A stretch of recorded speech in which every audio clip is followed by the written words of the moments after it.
This is a car. Not just any car, it's an Audi. Well, okay, it's a model of an Audi, because the studio is only so big. You know what's big? Earth. Not big enough for us, though, it seems. There are too many of us living too expensively from an environmental point of view. In fact, we are currently using the resources of 1.7 Earths, because we want to drive Audis, for example.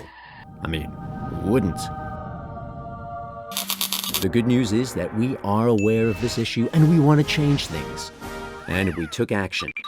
You've heard about increasing e-mobility to reduce CO2? Yet there is another big factor adding to the carbon footprint, and that is within the production process.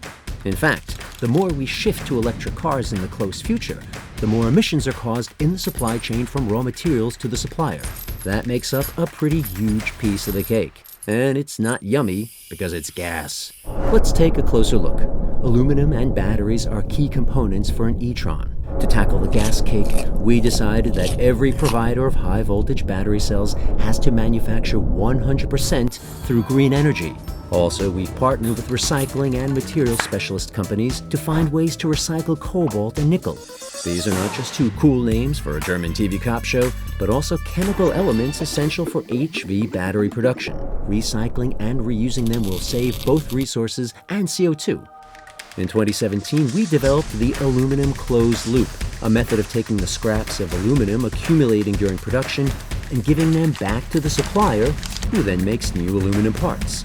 Like when you make cookies from leftover dough. That sounds easier than it is. Turns out, due to customs regulations, you can't transport scraps over borders just like that. And we make sure that the material is not downcycled. After all, we don't make soda cans but cars.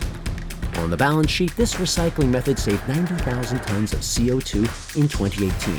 We talked a lot about cakes and cookies to define 50 specific ways of reducing carbon. We've already identified how to save 1.2 tons per vehicle, which equals your next flight from Los Angeles to New York, or driving around 10,000 kilometers in your Audi. Still can't imagine how much 1.2 tons are? Try lifting this bull. If you multiply this by our vehicle sales from last year, that would be over 2 million tons of CO2 saved. Small steps that all count toward the overall goal. We've set the foundation for Audi's vision for 2050 to be entirely CO2 neutral.